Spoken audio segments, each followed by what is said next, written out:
Olá pessoal, tudo bem?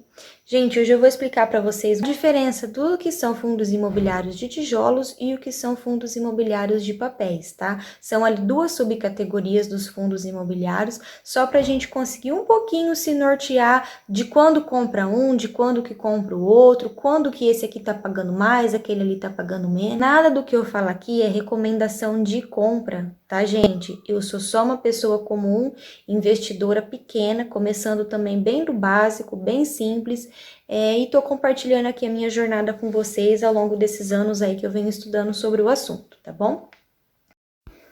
Então, os fundos imobiliários de papéis, eles são fundos que investem em certificados de recebíveis imobiliários, que é a sigla CRI. Esses CRI, de uma maneira bem resumida, é como se o fundo estivesse emprestando dinheiro para o financiamento de um imóvel. Ele vai comprar a dívida de um imóvel, tá? Em troca de juros, obviamente. Então, vamos supor que, por exemplo, assim, eu compre um imóvel na planta e eu vou me comprometer com essa construtora de pagar esse imóvel num período de 5 anos, tá? Então, essa construtora, ela vai receber de mim o valor desse financiamento ao longo desses 5 anos. Para ela captar esse valor à vista e não durante esse período, ela vende essa minha dívida para uma empresa terceirizada, e emite uma CRI, né? Esse certificado de recebível imobiliário. Essa empresa terceirizada, ela vai pagar à vista a construtora, de modo que a construtora tenha esse dinheiro em mãos para estar fazendo esse imóvel. Dos CRI, os fundos imobiliários de papéis, eles financiam os CRA. É o mesmo raciocínio do financiamento imobiliário, porém voltado para o agronegócio, manutenção, compra de equipamentos, maquinários, entre outros. Os fundos imobiliários de papéis, eles são atrelados à renda fixa. Então, quando a renda fixa está alta, como por exemplo é o caso agora, os fundos imobiliários de papéis, eles pagam mais, tá? Então, assim, eles pagam mais, porém a cota deles também tá mais cara, tá? Então, aí o investidor ele tem que pensar, o que que eu quero ganhar? Eu quero ganhar no investimento ou eu quero ganhar na valorização da cota? Já os fundos imobiliários de tijolos, eles são fundos que investem no imóvel propriamente dito, né? Então, em galpões logísticos, shoppings, né, lajes corporativas, eles investem no imóvel em si. Os fundos de shoppings, por exemplo, eles estão bem descontados. Depois da pandemia, né, no período da pandemia, os shoppings ficaram fechados, né? Então não havia quase uma receita considerável para repassar aos acionistas, por isso as cotas caíram bastante, né? Eles não deixaram de pagar os dividendos, porém caiu bastante, tanto no valor da cota quanto nesse valor de dividendo, ou seja, uma excelente oportunidade de compra.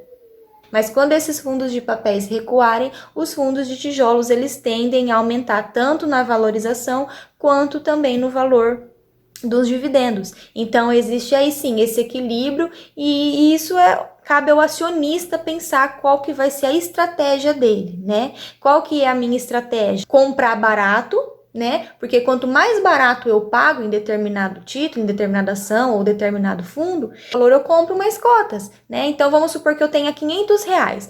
Hoje eu tenho R$ 500 para investir.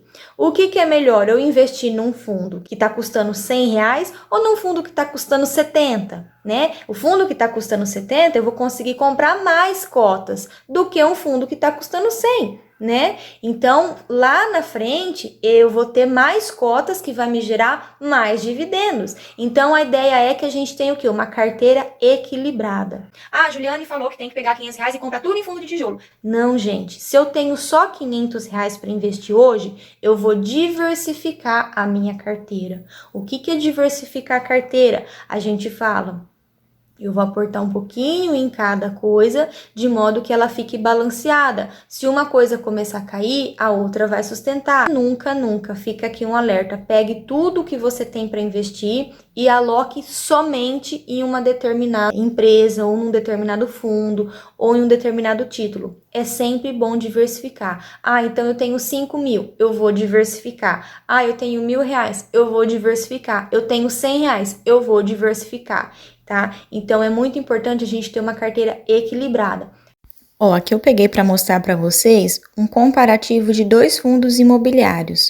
o KNCR11, que é um fundo de papel, e o VISC11, que é um fundo de tijolo, propriamente dito um fundo de shopping, tá? São dois fundos relativamente perenes, são fundos que já têm um tempo aí no mercado. E aí, se você notar a comparação dos dois nos últimos 2 anos, né, que foi esse período da pandemia, observe que o KNCR ele esteve acima, né, então ele pagou maior rentabilidade em relação ao VISC.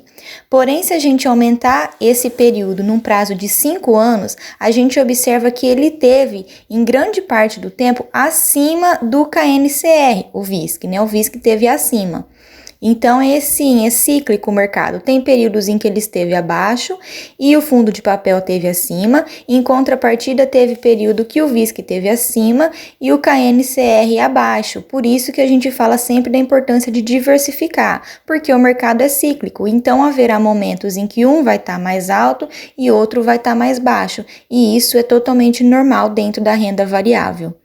Então, esse foi o vídeo de hoje, basicamente explicar o que são os fundos de papéis, o que são os fundos de tijolos. Tudo tende a ter seu equilíbrio, tá, gente? Uma hora os fundos de papéis vai cair e os fundos de tijolo vai subir. Depois vai cair de novo e subir. E é assim, o mercado é cíclico, o mercado não para. Sempre tem esses picos e essas oscilações a cada ano, tudo se renova, mas basicamente essa oscilação sempre acontece. Então, esse foi o vídeo de hoje, espero que vocês tenham gostado. Se puder, se inscreve no canal, deixa aí o joinha, tá bom? E é isso, vamos junto nessa jornada. Se quiser deixar aqui nos comentários sugestões de vídeo, no que vocês estão aportando, no que vocês estão investindo, porque eu também aprendo junto com vocês, tá bom? Beijo, fica com Deus e até o próximo.